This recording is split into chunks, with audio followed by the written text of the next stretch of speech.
Me llamo José Ramón Aillón, soy profesor de filosofía, soy escritor. Me han pedido que grabe sobre el mundo de las ideologías. Todo empezó cuando pregunté en clase a mis alumnos si entendían el mundo en que vivían. Y ante mi sorpresa, casi todos me dijeron, no lo entendemos, es muy complicado. Luego pregunté a gente de mi edad o gente de la edad de los padres de mis alumnos y en lugar de decirme que no, me dijeron esto es imposible comprender el mundo actual. O sea, nadie lo entendía. Lógicamente, si preguntas a un niño pequeño, el niño pequeño te va a decir que sí, porque el mundo del niño pequeño es muy reducido. Es su casa, su colegio, sus amigos y su balón de fútbol. Pero mis alumnos decían que no. Son gente de 18 años y son gente intelectualmente pues, bien dotada. Están en la universidad. Y a mí aquello me dejó un poco preocupado. Pienso que esta complejidad del mundo en el que vivimos no es inocua, es muy problemática y tiene consecuencias. Por ejemplo, una consecuencia que a ustedes les puede sorprender. Hay mucha gente que dice yo no quiero casarme y no quiero tener hijos porque ¿cómo voy a tener hijos? ¿Cómo voy a traer hijos al mundo, a un mundo tan complejo, a un mundo tan incomprensible? Esa es una consecuencia y eso se traduce en Occidente al menos en lo que llamamos el hundimiento demográfico o incluso se le ha llamado suicidio demográfico. En España sabemos muy bien lo que es eso porque nos afecta de lleno. El mundo actual es efectivamente muy difícil de entender y hay una forma de explicar esa complejidad, que es entenderlo como un terreno de juego donde están jugando al mismo tiempo una docena de equipos que practican desde hace 2-3 siglos un deporte extraordinariamente peligroso, el deporte de la revolución.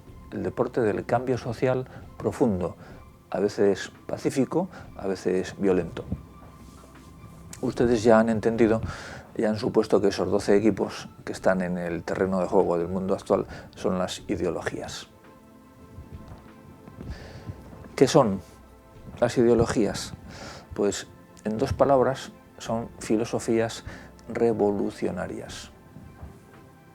Son sistemas de pensamiento, ideas que quieren alcanzar el poder para cambiar la sociedad. O al revés, quieren cambiar la sociedad para alcanzar el poder. Son programas, por lo tanto, de ingeniería social y política. Son proyectos que se suceden en cascada desde la Revolución Francesa, es decir, desde finales del siglo XVIII. Se suceden en cascada y están todos vivos en este momento, o sea, no se relevan. Y nacen en Europa, aunque se extienden rápidamente por América y por el resto del mundo. Por lo tanto, estamos hablando de un fenómeno universal. Esas ideologías que se suceden, como decía, una detrás de otra, son la Ilustración, aunque la masonería es una organización, no es una ideología, pero la masonería está al servicio de la transmisión de los ideales ilustrados, la masonería, el positivismo, los diferentes socialismos, con el más fuerte de todos, que es el marxista, el liberalismo, con su versión económica, que es el capitalismo, el evolucionismo radical, la liberación sexual, el feminismo, con la última de sus fases, que es la ideología de género, el ecologismo radical, los nacionalismos, y aunque podemos dudar si eso no es una ideología, el ambiente actual en el que nos movemos, al que llamamos posverdad, la posverdad y el posdeber. Ahí han salido esa docena de ideologías, no hay más. Cuando pregunto en clase, ¿sabéis lo que son las ideologías? Pues suelen decirme, sí, son ideas. Digo, ya, pero entonces ¿cuántas hay? Dice, pues tantas como personas. Dice, no, pero no sé, habrá 2000 o 3000. tengo que decirles no, solo hay 12, no hay más. Es más, la propia palabra ideología es una palabra que nace en el siglo XVIII. Tienen en común las ideologías al menos 3 puntos. Prometen un mundo feliz, por lo tanto son utópicas, porque el mundo feliz ni existe ni va a existir. Ese es su anzuelo para enganchar a mucha gente. En segundo lugar, llegan siempre o buscan una revolución, como decía, social y política, a veces pacífica y muchas veces violenta. Y en tercer lugar, ofrecen una cosmovisión de la vida materialista y casi siempre anticristiana. Si no tienen estas 3 características, no son ideologías, son otra cosa. Vamos a repasar en qué consiste ese mundo feliz para las 12 ideologías que ya he citado. Esto es muy interesante y muy sencillo de entender y muy bonito, porque uno dice, oh, esto es muy interesante y curiosamente nunca me lo habían explicado así. Pues la Ilustración promete, sobre todo la Ilustración francesa, promete un mundo feliz por el camino de la razón, por el camino de la libertad, por el camino de la igualdad y por el camino de la fraternidad, intentando superar lo que ellos mismos llamaron el antiguo régimen, la alianza entre la monarquía y el altar, la religión cristiana y las monarquías que en aquel momento eran monarquías absolutas. La masonería exactamente lo mismo, pretende, como digo, es una organización que está al servicio de la difusión de los ideales ilustrados. La Ilustración no es una organización, son un conjunto de amigos que coinciden, pero se crea sorprendentemente esta organización en paralelo que sirve para esos fines. El positivismo te promete la felicidad por el camino del progreso científico, la tecnociencia tan en boga, tan triunfante en nuestros días. El liberalismo te promete la felicidad por el triunfo de la libertad aplicada a todos los espacios de la vida, la apoteosis de la libertad. El marxismo te promete un mundo feliz por el camino de la igualdad entre las clases, la supresión de las clases sociales, por el camino de la supresión de la propiedad privada, un mundo donde ya no se puede hablar de tuyo y mío, sino todo es de todos. Los nacionalismos te prometen la felicidad cuando nuestra raza o nuestro pueblo, que es la mejor, somos los mejores, cuando triunfen. Y una vez que triunfemos y que demostremos que somos los mejores, vamos a ser plenamente felices.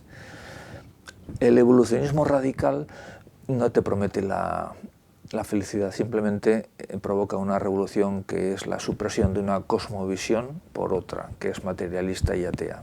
Básicamente es la cosmovisión cristiana de la vida, con la creación del hombre y del mundo.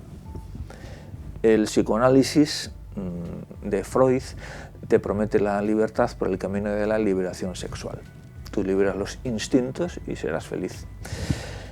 El feminismo radical te promete la felicidad por el camino de la supresión de la trampa de la maternidad, la trampa del matrimonio, la cárcel del hogar y la liberación de la carga insoportable de los hijos. Entonces, si tú consigues liberarte de esas trampas, serás feliz. El ecologismo promete la felicidad, un mundo feliz por el camino de la armonía con la naturaleza. Y la posverdad y el posdeber, que son aliados, te prometen la felicidad por el camino del todo vale, del relativismo. Bien, pues este es el mundo feliz que prometen las ideologías y ese es su banderín de enganche, y por eso hay mucha gente que se apunta a esos pensamientos, que son pensamientos, como decía, muy sencillos, muy fáciles de entender, muy simples. Es una forma de reducir la complejidad del mundo a una pequeña frase a veces.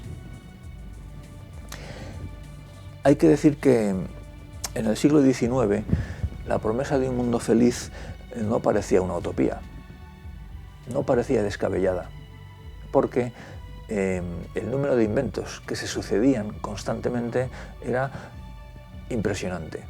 Es más, nosotros, personas del siglo XXI, podemos tener la sensación de que vivimos en un siglo, en unos años, en una época vertiginosa, donde todo se sucede a una velocidad tremenda.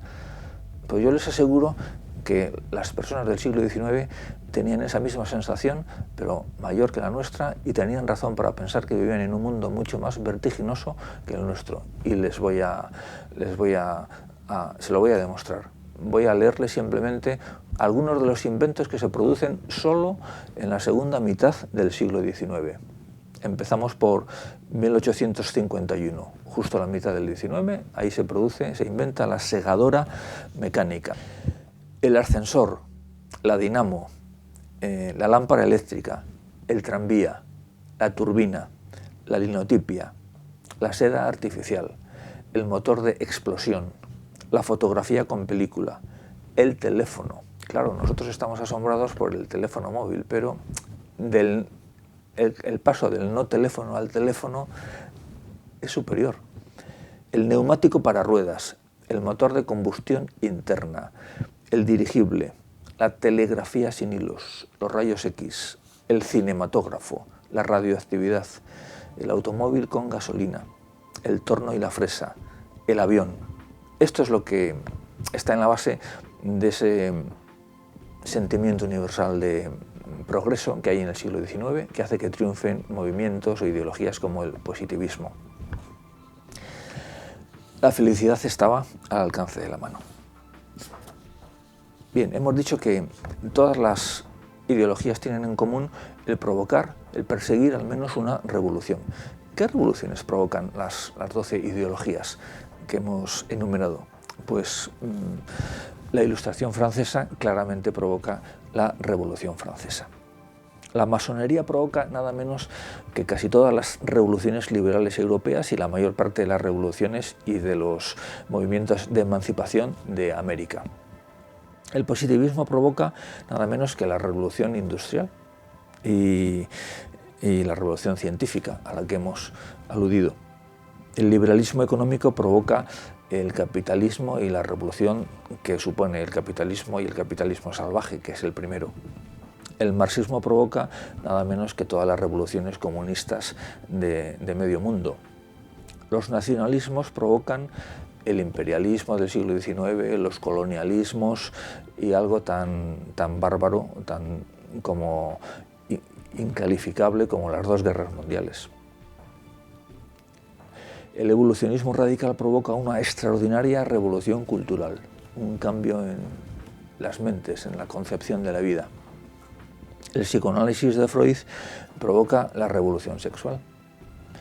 El feminismo radical provoca la deconstrucción actual de la familia y de la sexualidad, un paso más a la revolución sexual freudiana. El ecologismo radical provoca la revolución antinatalista, entre otras cosas, porque piensa que el hombre es el primer enemigo de la ecología.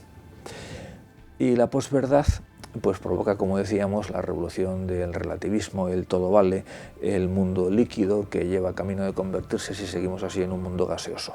Creo que se nos está acabando el tiempo, porque esta introducción a las ideologías es muy importante, es densa, es complicada y no me ha sido fácil resumirla en 15 minutos. Por lo tanto, dejamos aquí esta sesión y empezaremos la siguiente seguiremos con el balance de las ideologías.